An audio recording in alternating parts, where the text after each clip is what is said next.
اللہ تبارک و تعالیٰ نے دو مخلوقات ایسی بنائی ہیں جن کو اللہ تعالیٰ نے عقل و شعور بھی دیا ہے اور اچھائی اور برائی کی تمیز بھی دی ہے اور اچھائی اور برائی کا مادہ بھی رکھ دیا ہے۔ عقل و شعور فرشتوں میں بھی ہے، لیکن ان میں اچھائی اور برائی والا مادہ نہیں ہے، وہ صرف اچھائی کو جانتے ہیں اور اچھائی کرتے ہیں۔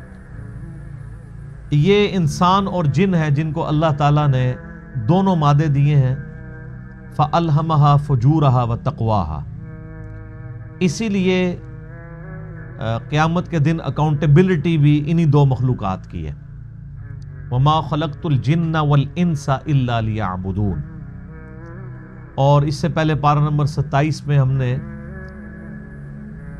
31 مرتبہ 31 ٹائمز اللہ تعالیٰ نے جمع کیا ہے دو بھاری گروہوں کو ایک آیت کے ذریعے خطاب کر کے، فَبِأَيِّ آلَاءِ رَبِّكُمَا تُكَذِّبَانِ۔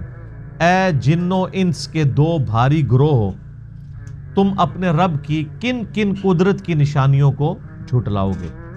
یہ نعمت ترجمہ تو غلط کیا گیا، آلاء عربی میں کہتے ہیں بڑی بڑی قدرت کی نشانیاں، فزیکل فینومینا آف نیچر، چاہے وہ جنت ہو چاہے دوزخ ہو۔ اس لیے آپ دیکھیں گے کہ عموماً جو تراجم کرنے والے علماء ہیں انہوں نے ترجمے کے اندر غلطی کر دی ہے کہ وہ دوزخ کی آیات کے بعد بھی فَبِأَيِّ آلَاءِ رَبِّكُمَا تُكَذِّبَانِ کا ترجمہ کر دیتے ہیں کہ تم اپنے رب کی کون کون سی نعمتوں کو جھٹلاؤ گے اے جن و انس کے دو بھاری گروہ، اور دوزخ کے بعد اور جنت کے بعد سیم ترجمہ۔ جبکہ مولانا مودودی رحمہ اللہ تعالی نے اس کا ترجمہ کیا ہے آپٹیمل ترجمہ، جہاں جنت کا ذکر ہے وہاں نعمت کا ذکر کیا، جہاں دوزخ کا ذکر ہے وہاں قدرت کی نشانی کا ذکر کیا۔ اعلیٰ جو ہے نا، التذکیر بآلاء اللہ، اللہ تعالیٰ کی قدرت کی بڑی بڑی نشانیوں کے ذریعے لوگوں کو نصیحت کرنا، تو وہاں پہ بھی دو بھاری گروہوں جن اور انس کا ذکر ہے۔ فَبِأَيِّ آلَاءِ رَبِّكُمَا تُكَذِّبَانِ۔ اے جن و انس کے بھاری گروہ، دو بھاری گروہ، تم اپنے رب کی قدرت کی کون کون سی نشانیوں کو جھٹلاؤ گے۔ پھر وہیں پر ذکر ہے کہ خلق الانسان من صلصال کالفخار، ہم نے انسان کو کھٹکتی ہوئی بجتی ہوئی خشک مٹی سے پیدا کیا۔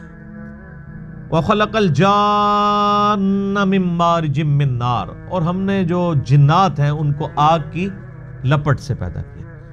آگ میں آپ دیکھیں نا ایک فلیم ہوتا ہے جو سامنے آپ کو نظر آ رہا ہوتا ہے، یلو کلر کا یا ڈارک اورنج کلر کا یا بعض اوقات بلو کلر کا، لیکن اس کے اوپر ایک انویزیبل ہلکا سا دھوئیں کے اوپر پورشن ہوتا ہے، یعنی اس شعلے کے اوپر، فلیم کے اوپر، جہاں پہ ہیٹ سب سے زیادہ ہوتی ہے، وہ ایسی یعنی اس آگ کی لپٹ ہوتی ہے جس کے آر پار آپ دیکھ سکتے ہیں، یعنی اس کا کوئی کلر نہیں ہوتا، بے رنگ ہوتی ہے وہ صرف ہوا کی موومنٹ کی وجہ سے یا ہوا میں جو ذرات ہیں اس کی موومنٹ کی وجہ سے آپ کو ہلکا سا اوپر نظر آتا ہے وہ ویوینس، ورنہ آر پار آپ اس کے دیکھ رہے ہوتے ہیں۔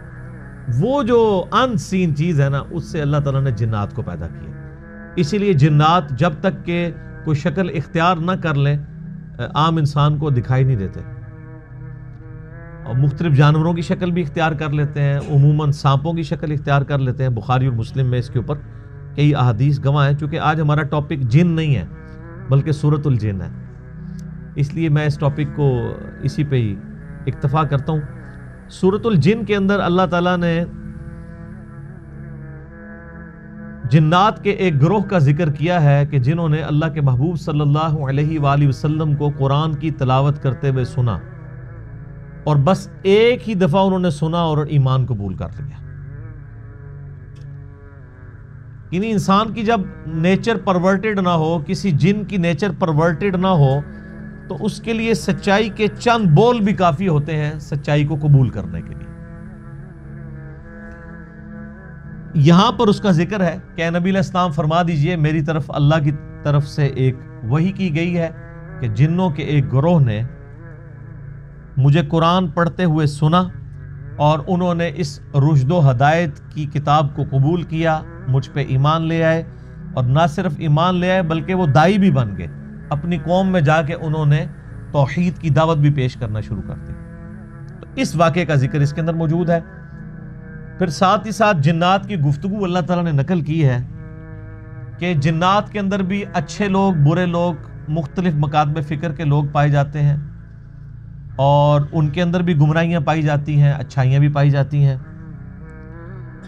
بلکہ جو جنات سے واقف ہیں وہ جانتے ہیں کہ سنی جن بھی ہوتے ہیں، شیعہ جن بھی ہوتے ہیں، سنیوں میں بھی بریلوی دیوبندی اہل حدیث جن بھی ہوتے ہیں، اور شاید علمی کتابی بھی ہوتے ہوں، وہ اللہ کو پتہ ہے.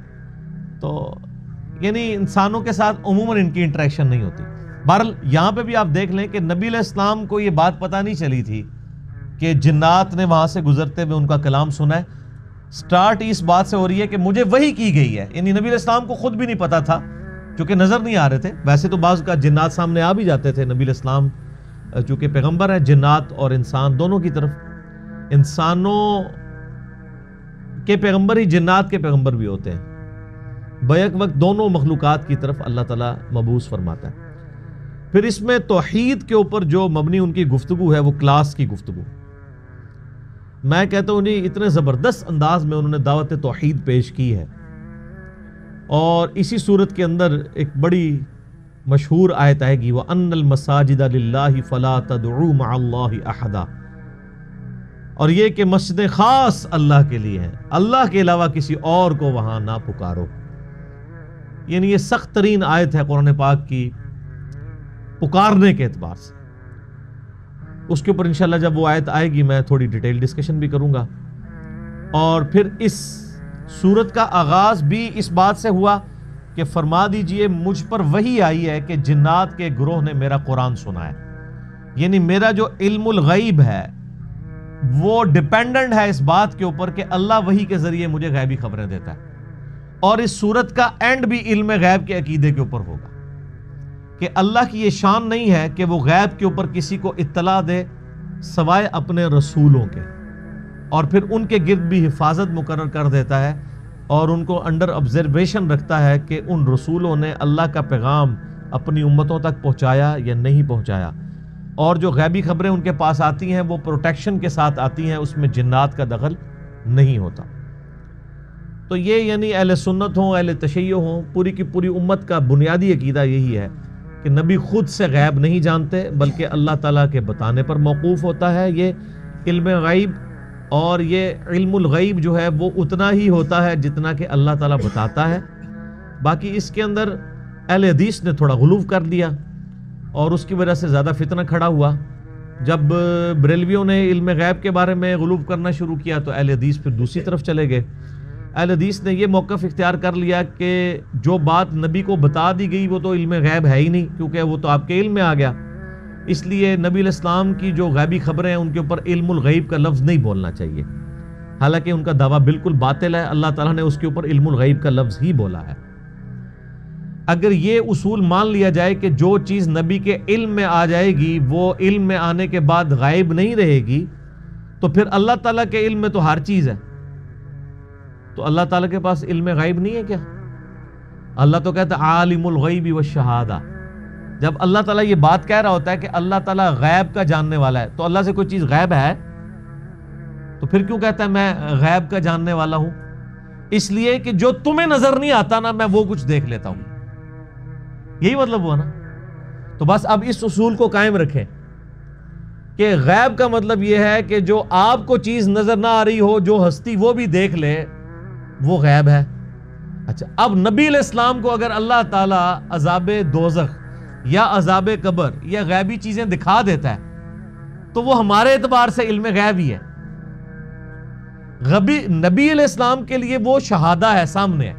اس اعتبار سے تو سارا علم غیب اللہ کے لیے بھی علم غیب نہیں بلکہ شہادہ ہے، سامنے ہے. اللہ جب کہتا ہے میں چھپی ہوئی باتوں کا جاننے والا ہوں تو کیا وہ اللہ سے چھپی ہوئی ہے؟ ہمارے ریفرنس سے بات کر رہا ہوتا ہے نا کہ تمہیں جو نظر نہیں آ رہی وہ میں دیکھتا ہوں. تو بھائی جو چیزیں ہمیں نظر نہیں آتی نبی علیہ السلام دیکھ رہے ہیں تو وہ نبی علیہ السلام کا بھی علم غیب ہے. بات سمجھ آ گئی؟ علم غیب کے اوپر میں نے ڈیٹیل 2 لیکچر ریکارڈ کروائے ہیں، مسئلہ نمبر 6A اور 6B. الحمدللہ وہ ہزاروں لوگوں کی اصلاح کا سبب بنے ہیں. یہ بات حقیقت ہے کہ یہ جو فرقہ وارانہ رویے ہیں نا، انہوں نے یعنی بہت مصیبت کھڑی کی ہے۔ علم غیب کے مسئلے میں 80% بریلوی مکتبہ فکر کے لوگوں کو صحیح سمجھتا ہوں، لیکن وہ 20% ان کا غلو ہے۔ دوسری طرف اہل حدیث جو ہے انہوں نے دوسری طرف غلو کیا کہ وہ کہتے ہیں نہیں یہ تو اس کو علم غیب کہنا ہی نہیں چاہیے۔ تو بہرحال اہل حدیث کے اندر جو پڑھے لکھے علماء ہیں صحیح، انہوں نے تو باقاعدہ پھر اس چیز کو مانا ہے۔ سورہ آل عمران کی آیت نمبر 179 کی اگر آپ تشریح پڑھیں، جو سعودیہ سے قرآن مفت دیا جاتا ہے، اہل حدیث عالم ہے پاکستان کے صلاح الدین یوسف صاحب، 90+ ان کی ایج ہے، تو انہوں نے وہ قرآن کا ترجمہ اور تفسیر، ترجمہ تو جونا گڑی صاحب کا تفسیر انہوں نے لکھی ہے، حاجیوں کو مفت دیتے ہیں، دارالاسلام پبلیکیشن نے بھی وہ چھاپا ہوا ہے۔ اس میں اگر آپ آیت نمبر 179 سورہ آل عمران کی نکالیں گے نا، جس کا ترجمہ کچھ یوں ہے کہ اللہ کی یہ شان نہیں کہ اللہ تبارک و تعالی ہر ایک کو غیب پر اطلاع دے دے سوائے اپنے رسولوں کے، تمہارا کام ہے اللہ اور اس کے رسول پہ ایمان لاؤ، یعنی اللہ کی شان کے خلاف ہے کہ کسی غیر نبی کے اوپر غیب کی خبر نازل فرمائے۔ اس کی تشریح میں انہوں نے خود لکھا ہے کہ اللہ تعالیٰ اپنے نبیوں کو بعض چیزوں کا علم الغیب عطا فرماتا ہے، تو علم الغیب کا لفظ انہوں نے یوز کیا، ٹھیک ہو گیا۔ تو یہ دو ایکسٹریم رویے ہیں، میں نے اس کا رد کر دیا، باقی اس کے اوپر جو ڈیٹیلز ہیں بہت زیادہ ہیں، اسی لیے میں نے وہ آلموسٹ 3.5-4 گھنٹے کی ویڈیو ہے 2 نشستوں میں، مسئلہ 6A اور 6B۔ 6A علم الغیب سے متعلق ہے، 6B جو ہے وہ کشف، الہام اور خوابوں سے متعلق ہے، کیونکہ خواب بھی ایک ذریعہ ہے غیبی خبر کا۔ بخاری و مسلم میں حدیث ہے کہ میری وفات کے بعد غیب کی خبریں منقطع سوائے مبشرات کے۔ پوچھا گیا مبشرات کیا ہیں، تو فرمایا گیا خواب ہیں جو اللہ تعالیٰ اپنے بندوں کو دکھائے گا۔ نبی علیہ السلام کی وفات کے بعد اب غیب کی خبر صرف اور صرف خواب کے ذریعے بتائی جائے گی، اور وہ بھی بخاری مسلم میں ہے کہ خواب کی 3 شکلیں ہیں، ایک اللہ کی طرف سے، ایک شیطان کی طرف سے، ایک نفسانی خواہشات کی طرف سے۔ یہاں تو لوگ مطلب وظیفے کرتے رہتے ہیں تو وہ ان کو کوئی نہ کوئی زیارت ہو ہی جاتی ہے، کیونکہ ہر ٹائم دماغ پہ زیارت جو سوار رہتی ہے۔ پھر مزے کی بات ہے کہ بریلوی اگر نبی اسلام کو دیکھ لیں تو دیوبندی نہیں مانتے، دیوبندی دیکھ لیں تو بریلوی نہیں مانتے، یہ دونوں دیکھ لیں تو اہل حدیث نہیں مانتے، شیعہ ان کا نہیں مانتے، شیعہ کا نہیں مانتے، اور ایک دوسرے کو خواب سنا رہے ہوتے ہیں، ایک دوسرے کا ماننے کے لیے تیار ہی نہیں ہوتے۔ بہرحال اللہ کا نام لے کے شروع کرتے ہیں۔ اعوذ باللہ من الشیطان الرجیم، بسم اللہ الرحمن الرحیم۔ قل اوحی الی انہ استمع نفر من الجن، اے نبی علیہ السلام آپ فرما دیجئے کہ میری طرف وحی ہوئی ہے اس بات کی کہ بڑے غور سے سنا ہے قرآن کو جنات کی ایک جماعت نے، یعنی نبی علیہ السلام بیٹھے ہوئے تھے، یہ مسجد جن بھی موجود ہے خانہ کعبہ شریف سے واکنگ ڈسٹنس کے اوپر ہے، اب وہاں پہ مسجد جن بنا دی گئی ہے جہاں پہ نبی علیہ السلام بیٹھ کے، یعنی وہ کسی درخت کے نیچے یا کسی ایک چھاؤں کے اندر بیٹھ کے نبی علیہ السلام قرآن پڑھ رہے تھے، تو جنات کی ایک جماعت وہاں سے گزر رہی تھی، انہوں نے قرآن سنا، ایمان لے آئے۔ تو پھر بعد میں جب وہ یعنی جگہ ہائی لائٹ ہوئی تو پھر وہ وہاں پہ مسجد بنا دی گئی، اس میں لوگ نوافل بھی پڑھتے ہیں، میں نے بھی الحمدللہ وہاں 12 حاضری دی ہے۔ تو ظاہر انبیاء اکرام کے جو اس طرح کے مقامات ہیں وہ اللہ تعالیٰ کے شاعر ہیں، اس میں جو اہل حدیث کا موقف ہے وہ بالکل غلط ہے، اور امام ابن تیمیہ کا بھی، اس کے اوپر میرا ڈیٹیل لیکچر آ چکا ہے، میں آج اس ڈیٹیل میں نہیں پڑھتا۔ فَقَالُوا إِنَّا سَمِعْنَا قُرْآنًا عَجَبًا، تو انہوں نے آپس میں گفتگو کرتے ہوئے کہا کہ ہم نے تو آج ایک عجیب قرآن سنا ہے، یہدی الی الرشد، جو راہ دکھاتا ہے ہدایت کی طرف، فآمنا بہ، بس ہم ایمان لے آئے اس کتاب کے اوپر۔ مسلمان ابھی تک ایمان نہیں لا پا رہا، قرآن اس نے یعنی مردے بخشوانے کا ذریعہ بنایا ہوا ہے، حفظ کا ذریعہ بنایا ہوا ہے، محفل قرات کا ذریعہ بنایا ہوا ہے، لیکن قرآن کی تعلیمات کے اوپر ابھی تک اس کی توجہ نہیں ہے۔ اور ادھر جنات کو دیکھیں کہ ایک ہی دفعہ راہ چلتے ہوئے نبی علیہ السلام کو قرآن پڑھتے ہوئے سنا تو انہوں نے کہا یہ تو کتاب ہدایت کی طرف رہنمائی کرتی ہے، ہم بے شک اس کے اوپر ایمان لے آئے۔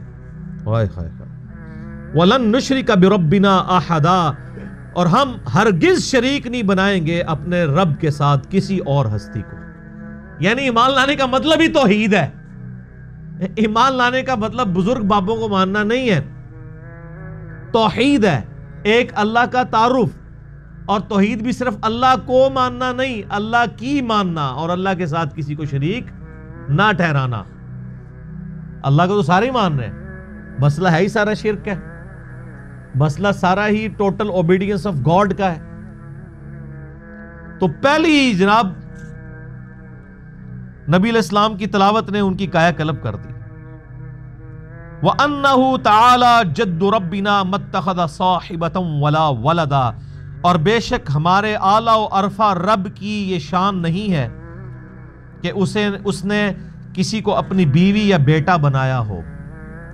یہ ہم بھی پڑھتے ہیں نا جب سنا وَتَعَالَى جَدُّكَ، یہ وہی الفاظ ہے، جد ربنا، ہماری اونچی شان والے رب کی یہ شان ہی نہیں ہے کہ اس نے کسی کو اپنی بیوی بنایا ہو یا اپنا بیٹا بنایا ہو۔ یعنی بنیادی وہی توحید کی دعوت ہے نا، قل هو اللہ احد اللہ الصمد لم یلد ولم یولد ولم یکن لہ کفوا احد۔ وَأَنَّهُ كَانَ يَقُولُ سَفِيهُنَا عَلَى اللَّهِ شَطَطًا، اور یہ بھی راز کھل گیا کہ ہمارے احمق لوگ اللہ کے بارے میں ناروا باتیں کرتے رہے۔ ان کو بھی ان کے مولویوں نے گمراہ کیا ہوا تھا، جب انہوں نے اللہ کی بات سنی اللہ کے پیغمبر کی زبان مبارک سے تو انہوں نے کہا یہ ہمارے بزرگ بابے ہمیں کیا کیا سکھاتے رہے ہیں۔ دیکھ لیں نا، وہ کہہ رہے ہیں نا کہ ہمارے جو بیوقوفوں نے ہمیں جو پٹیاں پڑھائی ہوئی تھی وہ تو کچھ اور تھی۔ اچھا آپ دیکھیں، آپ کو سیم اینالوجی یہ بھی نظر آئے گی ہمارے اس معاشرے کی بھی، کہ جب پہلی دفعہ کسی پہ حقیقت توحید آشکار ہوتی ہے تو وہ سب سے پہلے یہ کہتا ہے یار سانو کہڑے پاسے لایا سی انہوں نے، ساڑھے بڑیاں نے۔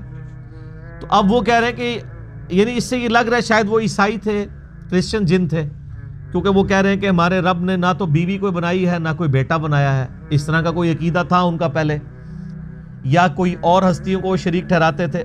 تو جیسے ہی قرآن سنا تو قرآن کی دعوت نے اپیل کیا تو انہوں نے کہا کہ ہم پہ تو یہ بات بھی کھل گئی۔ اچھا اب آپ دیکھیں، یہ پوری کی پوری صورت میں آپ ذرا عربی لنگوسٹک کا اسلوب دیکھنا ہے، آپ دیکھتے جائیں کہ یہ کتنے پیارے انداز میں۔ آپ ذرا آیت نمبر یہ 3 شروع کریں، وَأَنَّهُ تَعَالَى، اگلی آیت ہے وَأَنَّهُ كَانَ، اس سے اگلی وَأَنَّا، پھر اس سے آگے پھر وَأَنَّهُ، پھر اس سے آگے وَأَنَّهُمْ، پھر آگے وَأَنَّا وَأَنَّا، پھر وَأَنَّا، پھر وَأَنَّا وَأَنَّا، یہ وَأَنَّا أَنَّا أَنَّا، اور یہ کہ اور یہ کہ اور یہ کہ، ٹھیک ہے۔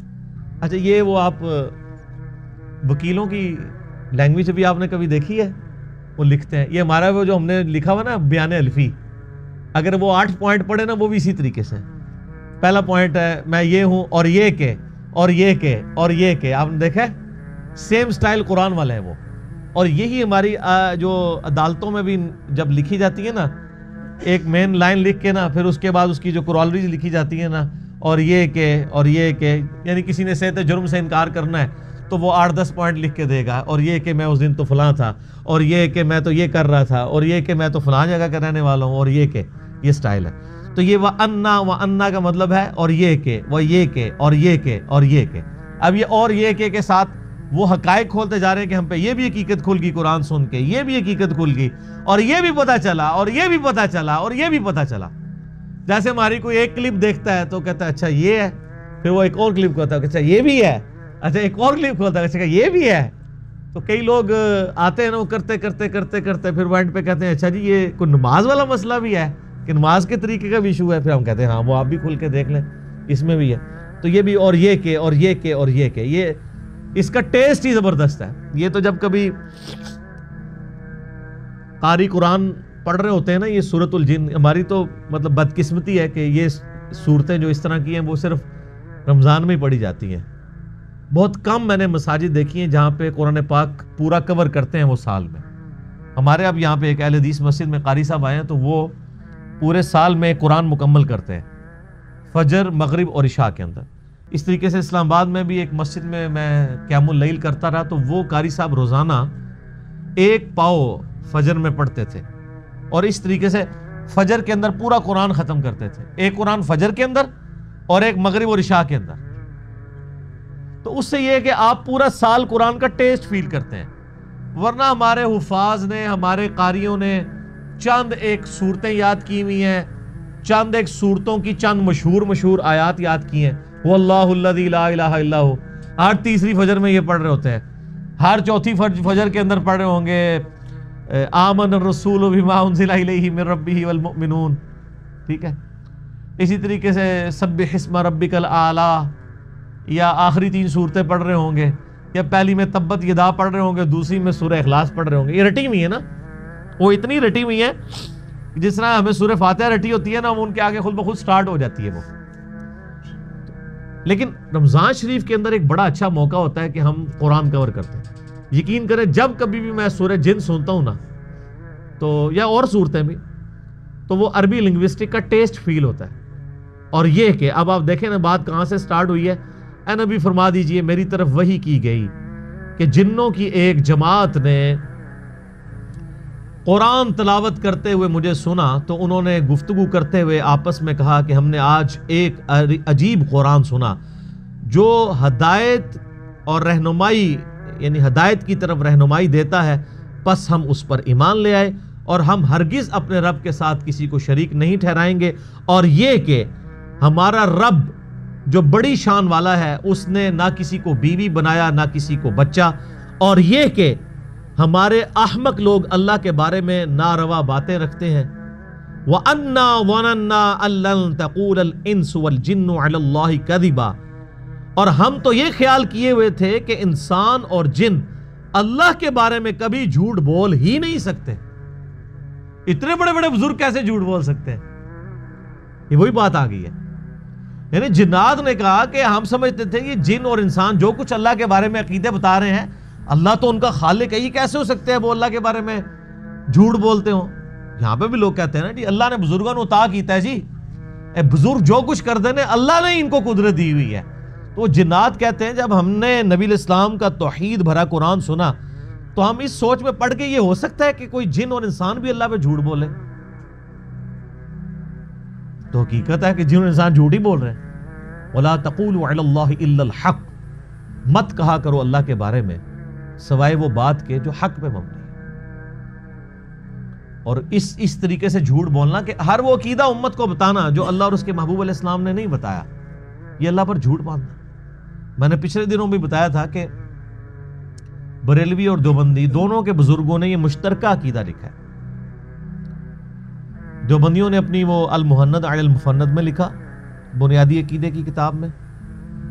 بریلویوں نے اپنی کئی کتابوں میں، قرآن پاک کی تفسیر کے اندر، مشکات المصابیح کی تفسیر میں مفتی احمد جان خان نعیمی صاحب نے لکھا کہ ہمارا یہ عقیدہ ہے کہ نبی علیہ السلام کی جو قبر مبارک ہے وہ خانہ کعبہ اللہ کے عرش اور کرسی سے بھی افضل ہے.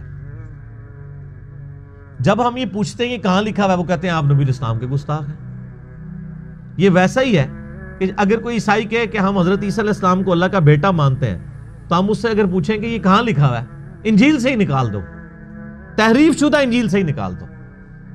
اور وہ یہ کہنا شروع کر دے آپ عیسیٰ علیہ السلام کی شان کے منکر ہیں. شان کے منکر نہیں ہیں، ہم ہر اس بات کے منکر ہیں جو اللہ اور اس کے پیغمبروں نے تعلیم نہیں کی. تو یہاں پر بھی دیکھیں جنات کہتے ہیں ہم سوچ بھی نہیں سکتے تھے کہ ہمارے بزرگان دین اللہ پر جھوٹ باندھیں گے، چاہے وہ جنوں میں سے ہو یا انسانوں میں سے. اللہ نے تو کوئی ایسے عقیدے نہیں بتائے ہوئے.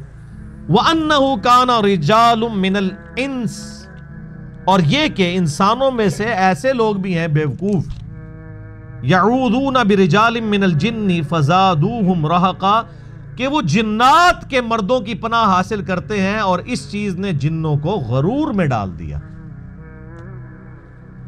اگلے زمانوں میں بھی ہوتا تھا، اب بھی ہے، کہ جب کبھی بھی سفر کرتے تھے نا تو جا کے وہ کسی جنگل سے گزر رہے ہوتے تھے نا، تو اس جنگل میں داخل ہوتے ہی کہتے تھے کہ اس جنگل کے سب سے بڑے جن کی پناہ میں ہم آتے ہیں، نعوذ باللہ، بجائے اللہ کی پناہ مانگنے کے.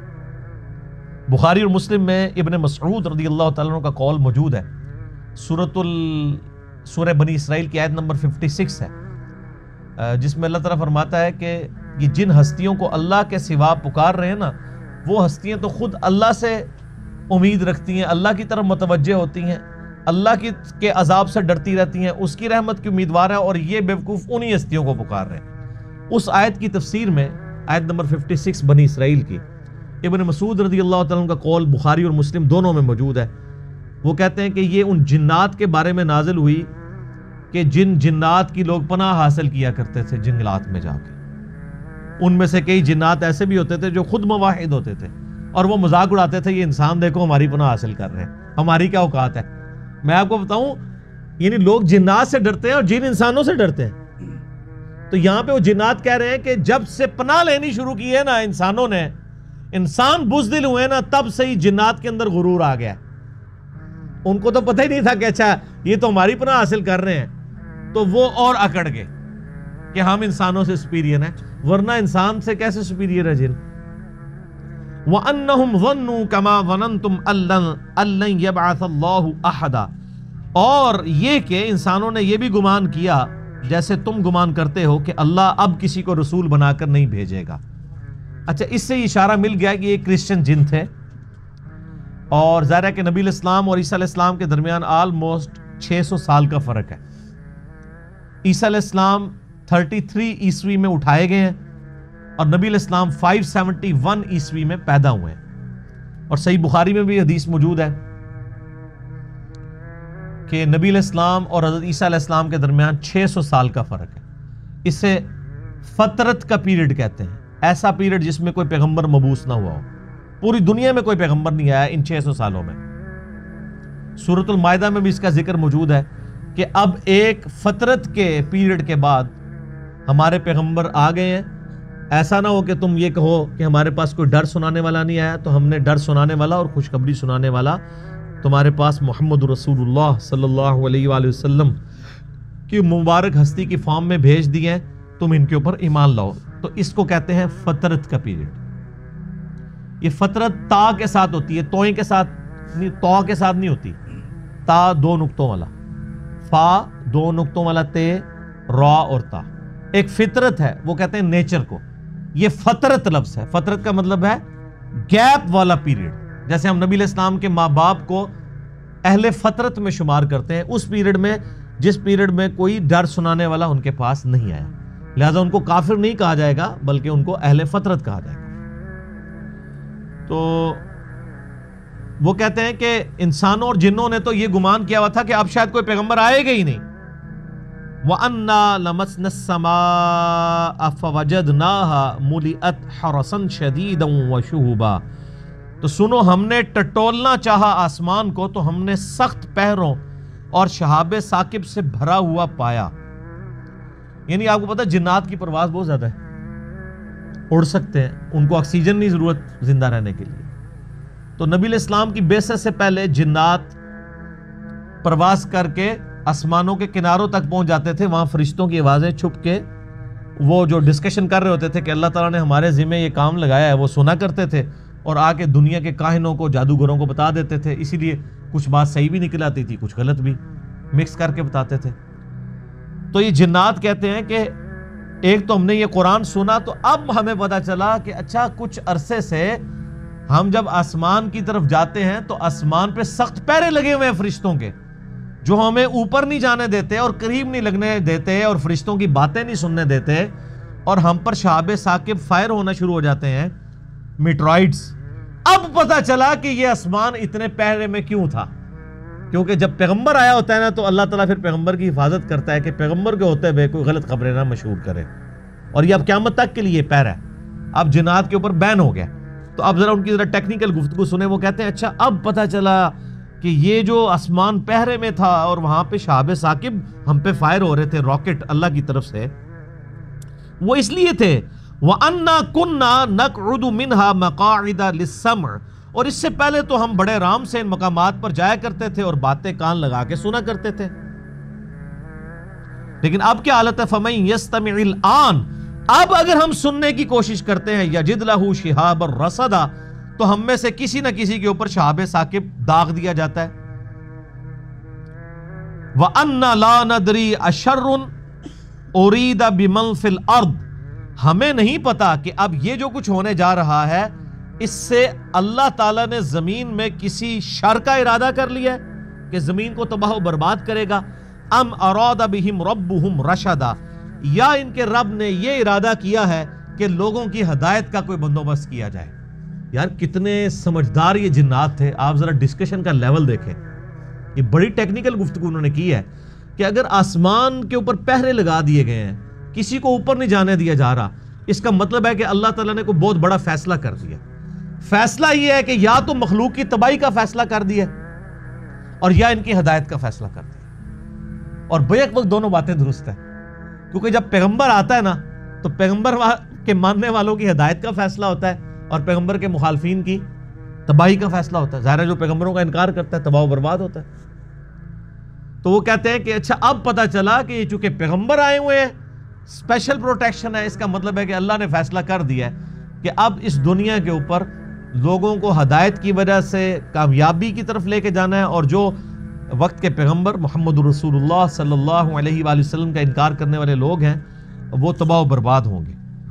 انہوں نے کس طرح کڑیاں ملانے شروع کر دی ہیں. وَأَنَّا مِنَّا الصَّالِحُونَ وَمِنَّا دُونَ ذَلِكَ, اور یہ کہ ہم میں نیک بھی ہیں اور برے بھی ہیں. كُنَّا طَرَائِقَ قِدَدًا, اور ہم تو کئی راستوں پر گامزن ہیں.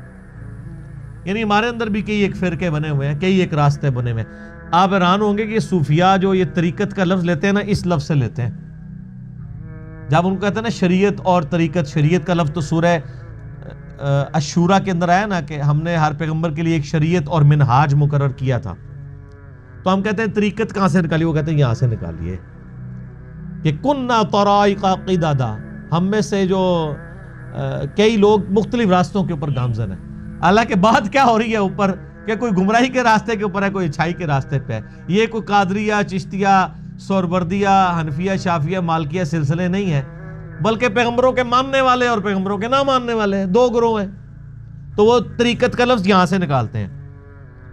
ویسے اب آپ نے طریقت والوں سے پوچھنا ہے کہ طریقت کا لفظ قرآن میں کہاں ہے, تو چند ایک لوگوں کو شاید پتا ہو, زیادہ تر کو نہیں پتا ہوگا. وَأَنَّا, اور یہ کہ آپ دیکھیں وہ چل رہا ہے وہی چیز, اور یہ کہ وَأَنَّا وَنَنَّا أَلَّن نُعْجِزَ اللَّهَ فِي الْأَرْضِ, اور یہ کہ اب ہمیں یہ یقین ہو گیا ہے کہ ہم زمین میں اللہ کو عاجز نہیں کر سکتے. وَلَن نُعْجِزَهُ هَرَبًا, اور نہ ہم اللہ سے بھاگ کر کہیں جا سکتے. ایک تو ان کو وہاں اللہ کی قدرت کا اندازہ ہو گیا, پہلے تو کان لگا کے سنتے تھے, جب وہ پابندی لگ گئی ادھر پیغمبر آ گئے, انہوں نے کہا نہیں بھائی اب پیغمبر کو ماننے میں ہی عافیت ہے, ورنہ اللہ تعالیٰ نے کوئی لگتا ہے کہ مخلوقات کے لیے فیصلہ کر دیا. تو اب ہمیں یہ یقین آ گیا کہ نہ ہم زمین میں اللہ کو عاجز کر سکتے ہیں, نہ اللہ سے بھاگ کے ہم کہیں جا سکتے ہیں. وَأَنَّا لَمَّا سَمِعْنَا الْهُدَىٰ آمَنَّا بِهِ, اور اب وہ دیکھیں گے یہ بات جا کے اپنی باقی بھائیوں میں بھی کر رہے ہیں, اور یہ کہ ہم نے جب یہ پیغام سنا دیکھو ہم تو ایمان لے آئے ہیں اس پر, قرآن پر. فَمَن يُؤْمِن بِرَبِّهِ فَلَا يَخَافُ بَخْسًا وَلَا رَهَقًا, پس جو شخص اپنے رب پر ایمان لاتا ہے تو اسے نہ کسی نقصان کا خوف ہوگا نہ کسی ظلم کا. یعنی نہ صرف انہوں نے ایمان قبول کیا بلکہ ایمان قبول کرتے ایک دائی بھی بن کے, کسی مدرسے سے ڈگری بھی نہیں لی انہوں نے جا کے. مزے کی بات دیکھیں نا, کہیں جا کے پڑھتے کوئی عربی صرف ناف سیکھتے یہ وہ نہ, انہوں نے نبی علیہ السلام سے چند آیات سنی جنات نے, اور آگے جا کے دعوت و تبلیغ کا کام شروع کر دیا. اور نبی علیہ السلام کو پتہ بھی نہیں ہے, جیسے ہمیں بھی نہیں پتا ہوتا کہ ہماری ویڈیو سن سن کے کون کہاں کہاں دعوت و تبلیغ کا کام کر رہا ہے. ہمیں پتہ, کوئی آگے بتاتا ہے تو پتہ چلتا ہے. نبی علیہ السلام کو بھی اللہ نے وحی کے ذریعے بتایا کہ آپ کی قرآن کی تلاوت سن کے تو ایک جنات کی پوری جماعت نے نہ صرف اسلام قبول کیا ہے بلکہ انہوں نے تو جا کے اپنی قوم میں بھی دعوت توحید کو عام کرنا شروع کر دیا. یہ نبی علیہ السلام کی مبارک دعوت کی برکت. تو صحیح بخاری میں حدیث ہے, بلغوا عنی ولو آیہ, پہنچا دو میری طرف سے خواہ تمہیں ایک آیت ہی آتی. اور ساتھ ہی آپ علیہ السلام نے فرمایا میری طرف جھوٹ نہ منسوب کرنا, جس نے میری طرف جھوٹ منسوب کیا وہ اپنا مقام دوزخ میں دیکھ لے. اور بنی اسرائیل کی روایات بیان کرنے میں حرج نہیں ہے, لیکن نہ اس کی تصدیق کرو نہ تکذیب کرو. ہو سکتا ہے وہ سچی ہوں, ہو سکتا ہے وہ جھوٹی ہوں, لیکن اس کی بنیاد کے اوپر دین کو کھڑا نہ کرو. یہ حدیث پوری صحیح بخاری کے اندر موجود ہے. تو یہ حدیث تو صدیوں سے حدیث تو یہی لکھی ہوئی تھی صحیح بخاری میں. اب کراچی کے ایک مولانا صاحب نے اس حدیث کے اندر خود سے کچھ الفاظ ایڈ کر دیے. مجھے بڑا دکھ ہوا, کیونکہ ہم لوگوں کو کہتے ہیں نا کہ آپ کو ایک آیت بھی پتا ہے تو آپ آگے پہنچائیں. ان کا موقف یہ ہے کہ صرف علماء نے آگے بات پہنچانی ہے, اور علماء نے بھی صرف اپنے فرقے کی آیات, اپنے فرقے کی احادیث, دوسروں کی بات نہیں. تو انہوں نے یہ آیت یعنی حدیث پڑھی صحیح بخاری کی، اس کے بعد وہ کہتے ہیں اس کے آگے تو یہ بھی ہے کہ جو حدیث تم تک پہنچے گی تو دو قسم کی حدیث ہوں گی، ایک فقہا کے لیے ہوگی، ایک محدثین کے لیے ہوگی. اب وہ دیکھنا ہو، ایک کولو ہی کہانی کرا چڑی، چونکہ سامنے پتہ ہے بے زبان لوگ بیٹھے ہیں، ان کو کوئی پتہ نہیں ہے، ان کو کوئی حدیث کا علم نہیں، کوئی سمجھ نہیں ہے، کوئی ان سے پوچھنے والا نہیں کہ یہ بات لکھی کہاں ہوئی ہے. پھر جب میں ان لوگوں کی غلطیاں ہائی لائٹ کرتا ہوں پھر بیچارے پریشان ہوتے ہیں کہ یار یہ ہمارے ساتھ کیا ہو رہا ہے. آپ جھوٹ بولنا چھوڑ دیں تو آپ کے ساتھ یہ کچھ نہیں ہوگا. اب یہ میں بول رہا ہوں، مجھے پتہ ہے اس کا بھی کلپ بن کے آ جانا ہے مارکیٹ کے اندر کہ جی وہ حدیث کدھر ہے، پوری لوگوں نے بخاری کی حدیث میں نیچے لگا دینی ہے کہ آپ حدیث، اور وہ الٹا حدیث خود فیبریکیٹ کر رہے ہیں. اس کے بعد مجھے کہہ رہے ہیں انجینئر پوری حدیث نہیں پڑھتا. وہ پوری حدیث تو تب میں پڑھوں نا جب لکھی ہوئی ہو. اصل میں ہوتا ہی ہے کہ ان لوگوں نے حدیثیں مولانا شریف کے ساتھ، بخاری شریف اور مسلم شریف مولانا شریف کے ساتھ پڑھی ہوتی ہے. یعنی وہ کئی لوگ ہمیں کہتے ہیں وہ جی بخاری شریف میں لکھا ہے، ہم کہتے ہیں کہاں لکھا ہے، تو بخاری کے حاشیے میں لکھا ہوتا ہے. تو ہم کہتے ہیں یہ تو مولانا شریف نے لکھا ہوا ہے، یہ بخاری شریف نہیں ہے. تو بخاری شریف سے مولانا شریف کو باہر نکالیں گے تو بخاری شریف پاک ہوگی، پھر آپ کو پتہ چلے گا. تو ہوتا ہی ہے کہ ان لوگوں نے اپنی جوانی میں کہیں بچپنے میں حدیثیں پڑھ لی ہوتی ہیں، اپنے علماء سے سنی ہوتی ہیں. وہ کئی باتیں بعض اوقات علماء بھی غلط بیان کرتے ہیں، علماء نے تو بیچاروں نے شرح میں بیان کی ہوتی ہے، یہ اس کو پڑھ کے شرح بنا دیتے ہیں اور بلکہ اس سے آگے جا کے اس حدیث کا حصہ بنا دیتے ہیں اور بیان کر دیتے ہیں. اور پھر اکثر وہ کہہ بھی رہے ہوتے ہیں کہ میں دیکھو بغیر تیاری کے بھی اتنا کچھ بیان کر دیتا ہوں. اور سر تیاری کرے کرو تسی تیاری کر کے بھی نہیں بیان کر سکتے، تو بغیر تیاری کے پھر یہی کچھ بیان ہوگا نا. تو وہ انہوں نے کہیں مولانا شریف کو بیچ میں حدیث کا حصہ اور الٹا میرے پہ ٹانٹ کر رہے ہیں کہ حدیث کا آگے والا حصہ کیوں نہیں پڑھے، وہ آگے ہے ہی کچھ نہیں ہے، وہ مولانا شریف ہے.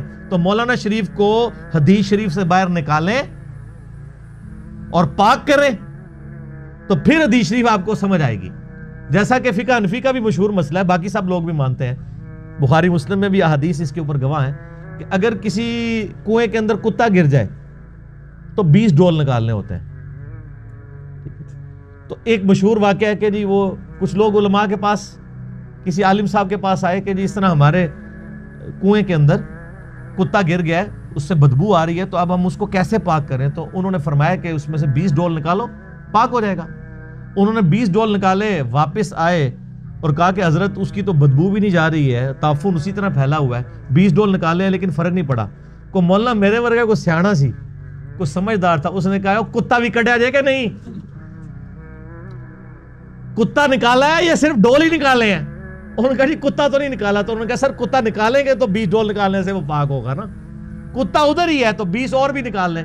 تو اس کو ذرا سائیڈ پہ رکھتے ہوئے میں کوئی مثال نہیں دیتا، حالانکہ میں دے سکتا ہوں. علماء سو کی مثال سورۃ الاعراف کی آیت نمبر 175 اور 176 میں کتے کی مثال ہی بیان ہوئی ہے. اور ابو داؤد میں حدیث ہے کہ میری امت میں ایسی بدعات پیدا ہوں گی کہ جیسے باولا ہلکا کتا، پاگل کتا کسی کو کاٹ جائے تو اس کے زہر کا اثر ایک ایک رگو ریشے میں چلا جاتا ہے، اس طرح میری امت میں ایسے گروہ پیدا ہوں گے جن کو کتے کاٹ جائیں گے اور ان کے پورے جسم میں بدعات داخل ہو جائیں گی. وہ کتے کون سے کاٹیں گے؟ کوئی کرکٹر کاٹے گا، کوئی ہاکی کا پلیئر کاٹے گا، کوئی اسکواش کا پلیئر کاٹے گا، کوئی پولیٹیشین. علماء سو، علماء حق کی بات نہیں کر رہا، علماء سو. سورۃ الاعراف آیت نمبر 175 اور 176 میں بلعام بن بورا کو کتے کی مثال اللہ تعالیٰ نے بیان فرمایا اور نبی علیہ السلام نے ابو داؤد کی حدیث میں کتے کی مثال بیان فرما دیا. ٹھیک ہو گیا؟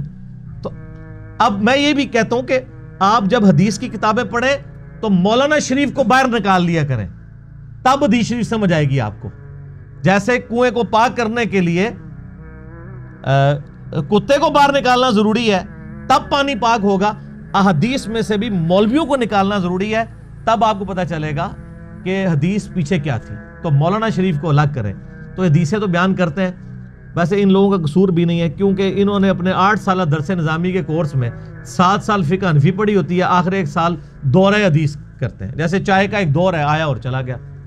حدیثیں پڑھی نہیں ہوئی ہوتی، وہ پڑھی ہی ہوتی ہیں، پڑھی ہوئی نہیں ہوتی. اور یہاں تو الحمدللہ پڑھی بھی ہوئی ہیں اور پڑھی بھی ہوئی.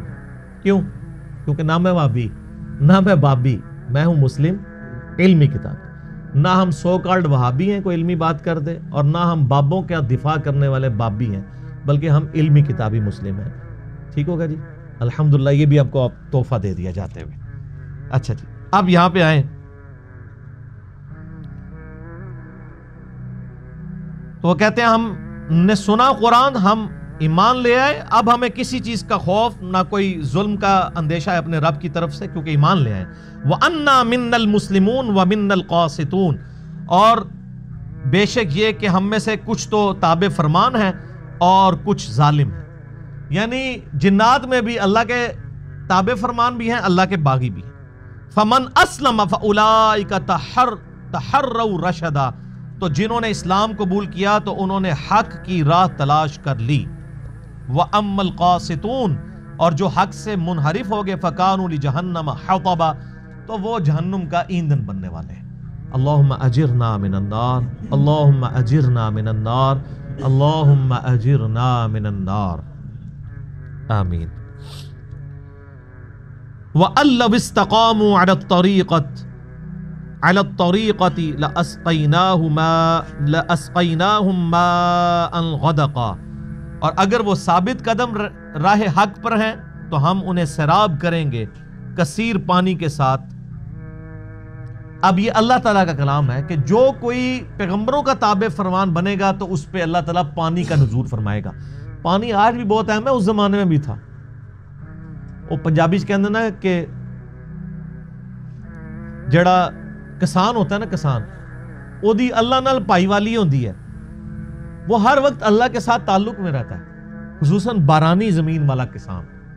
وہ محنت کرتا ہے، ہل چلاتا ہے، پھر بیج بوتا ہے، پھر کہتا ہے یا اللہ تو نے بارش نازل فرمانی ہے، تبھی اس میں سے کچھ نکلے گا نا۔ تو اللہ تعالیٰ فرما رہا ہے کہ اگر ثابت قدم رہیں حق پر تو اللہ تعالیٰ پانی کے ذریعے سیراب کرتا ہے، یعنی تمہیں کھیت عطا فرمائے گا، پھل عطا فرمائے گا، تمہارا رزق کی فراوانی ہو جائے گی اگر تم اللہ کا راستہ اختیار کرو گے۔ لِنَفْتِنَهُمْ فِي، تاکہ اللہ تعالیٰ آزمائش کرے اس میں ان کی۔ وَمَن يُعْرِضْ عَنْ ذِكْرِ رَبِّهِ، اور جو کوئی اپنے رب کے ذکر سے روگردانی کرے، يَسْلُكْهُ عَذَابًا صَعَدًا، تو وہ اسے داخل کرے گا سخت عذاب کے اندر۔ تو یہ سائملٹینیس کنٹراسٹ ہے، دنیا میں عذاب آئے نہ آئے، آخرت کا بڑا عذاب تو آنا ہے اللہ کے نافرمانوں کے اوپر، پیغمبروں کی روگردانی کرنے والوں کے اوپر۔ اب وہ اہم ترین آیت آ رہی ہے، سورۃ الجن آیت نمبر 18۔ وَأَنَّ الْمَسَاجِدَ لِلَّهِ فَلَا تَدْعُوا مَعَ اللَّهِ أَحَدًا، اور یہ کہ مسجدیں اللہ ہی کے لیے ہیں، پس مت عبادت کرو اللہ کے ساتھ کسی کی۔ یہ تو ترجمہ کیا ہوا ہے بریلویوں نے، لیکن لفظی ترجمہ یہ نہیں ہے اس کا۔ وَأَنَّ الْمَسَاجِدَ لِلَّهِ، اور یہ کہ بے شک مسجدیں اللہ ہی کے لیے ہیں، فَلَا تَدْعُوا، تو مت دعا دو، مت پکارو، دعا کہتے ہیں پکارنے کو، مع اللہ احدا، اللہ کے ساتھ کسی ایک کو بھی مت پکارو۔ اب وہ چونکہ پکارنے والے ہیں تو ترجمہ انہوں نے عبادت کر دیا ہے کہ کوئی یہ آیت پیش کرے کہ اللہ کے ساتھ تو کسی کو نہیں پکارا جاتا، وہ کہتے ہیں جی تو ہم بھی تو اللہ کی عبادت کرتے ہیں نا، تو ترجمہ عبادت کر دیا۔ یہ بہت بڑی تحریف ہے۔ ہاں اگر یہ کہتے ہیں نا اللہ کے ساتھ کسی کو نہ پکارو اور بریکٹ میں عبادت کر دیتے ان معنوں میں کہ پکار بھی عبادت ہے، وہ تو حدیث ہے نا ابو داؤد کے اندر، سنن نسائی میں اور ابن ماجہ میں، الدعاء هو العبادہ، دعا ہی تو عبادت ہے۔ پھر نبی اسلام نے آیت تلاوت کی، ان الذین یستکبرون عن عبادتی، اس سے پہلے آیت وہ پڑھی، ادعونی استجب لکم، اے میرے بندو مجھ سے مانگو میں عطا کروں گا، اور یہ آیت چلتی ہے سورۃ المومن کی آیت نمبر 60، ان الذین یستکبرون عن عبادتی، جو لوگ میری اس عبادت سے تکبر کرتے ہیں، یعنی مجھے پکارنے سے روگردانی کرتے ہیں، میں ذلیل و خوار کر کے انہیں دوزخ میں داخل کروں گا، وَلِعَوْذُ بِاللَّهِ تعالی۔ تو یہ نبی الاسلام نے خود آیت تلاوت کر کے بتایا، الدعاء هو العبادہ، پہلے یہ حدیث بیان کی، پھر ساتھ ہی آیت پڑھی کہ پکارنا ہی عبادت ہے۔ اس لیے آپ دیکھ لیں پکارنے کی عبادت اتنی بڑی عبادت ہے کہ اس کو علیحدہ سے اللہ نے ذکر کیا، ایاک نعبد و ایاک نستعین، عبادت اللہ کی، اور عبادت کی اعلیٰ ترین شکل دعا کے لیے، غیب میں کسی ہستی کے بارے میں عقیدہ رکھنا کہ وہ آپ کی مدد کو پہنچے گا اللہ کے ساتھ۔ اس کے اوپر میرے کئی ایک کلپ، پچھلے دنوں میرا ایک نیا کلپ ابھی ریکارڈ ہوا ہے، یا رسول اللہ انظر حالنا پر صحیح عقیدہ، اس سے پہلے ڈیٹیل لیکچر ہے دعا صرف اللہ ہی سے، اسی کی ایکسٹینشن ہے، یہ مسئلہ نمبر 3 تھا، وہ مسئلہ نمبر 43 ہے، وسیلہ اور توسل کے صحیح احکام و مسائل، کہ پکارنا اللہ کو ہے، اللہ کے علاوہ کسی اور ہستی کو پکارا گویا آپ نے اسے معبود مان لیا، مدد کے لیے اگر پکارا، ویسے پکار سکتے ہیں، ہم نماز میں پکارتے ہیں السلام علیکہ ایھا النبی، اے نبی آپ پر سلام ہو، لیکن ہم المدد یا رسول اللہ تو نہیں کہہ رہے ہوتے۔ مدد کے لیے پکارنا منع ہے، صرف پکارنے میں کوئی حرج نہیں ہے، مدد کے لیے پکارنا وہ قرآن پاک میں آ گیا، اَمَّن يُجِيبُ الْمُضْطَرَّ إِذَا دَعَاهُ وَيَكْشِفُ السُّوءَ وَيَجْعَلُكُمْ خُلَفَاءَ الْأَرْضِ أَإِلَٰهٌ مَّعَ اللَّهِ، بھلا بتاؤ تو کون مصیبت اور اضطراب میں گھرے ہوئے شخص کی تکلیف کو دور کرتا ہے، فریاد کو سنتا ہے اور اس سے تکلیف دور کر دیتا ہے، اور تمہیں زمین پر اگلوں کا خلیفہ کرتا ہے، کیا اللہ کے ساتھ کوئی اور معبود بھی ہے؟ یعنی جس کو تم اللہ کے علاوہ پکار رہے ہو وہ معبود ہی ہے، چاہے بندہ سمجھ کے پکار رہے ہو چاہے اسے رب سمجھ کے پکار رہے ہو، یہ تو جھگڑا ہی نہیں ہے، اللہ کے علاوہ کسی کو پکارنا ہی نہیں۔ میں اسی لیے کرتا ہوں یہ تو جھگڑا ہی نہیں ہے کہ مولا علی کو اختیار ہے یا نہیں ہے، مولا علی کو اگر اختیار ہوتا بھی تب بھی کوئی مولا علی کو پکارے گا تو مشرک ہوگا، اس لیے کہ مولا علی بھی تو ایاک نعبد و ایاک نستعین پڑھتے تھے، مولا علی کا ماننے والا بھی ہوگا جو اللہ ہی کو پکارے گا، تو یہ جھگڑا ہی نہیں اختیار ہے یا نہیں۔ مجھے بتائیں بارش کون برساتا ہے؟ اللہ، اور ڈیوٹی کس کی ہے؟ فرشتوں کی، میکائیل علیہ السلام کی۔ آج تک کسی نے کہا یا میکائیل المدد بارش نازل فرما؟ اور جن کی ڈیوٹی نص سے ثابت ہے ان فرشتوں کو تو آپ پکار نہیں سکتے، تو آپ پیغمبروں کو اور جنات کو اور اولیاء اللہ کو اور صحابہ کو اور اہل بیت کو پکارو گے؟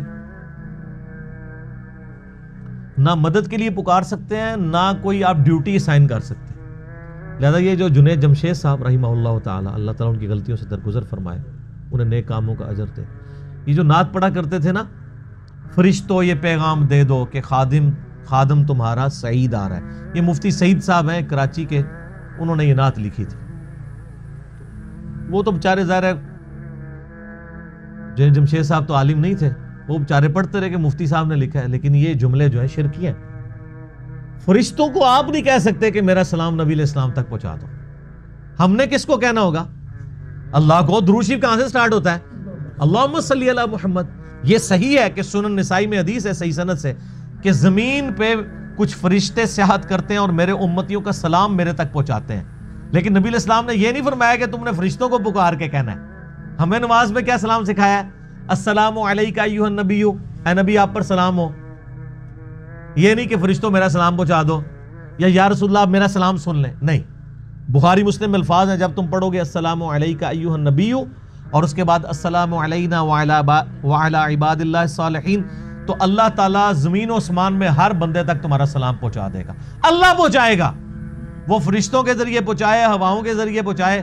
ہم نہیں یہ کہہ سکتے کہ اے باد صبا میرا پیغام نبی علیہ السلام تک پہنچا دینا، نہ، ہم نے اللہ کو کہنا ہے اللہم صلی علی محمد، اللہ آپ درود بھیجیں ہماری طرف سے ہمارے نبی علیہ السلام۔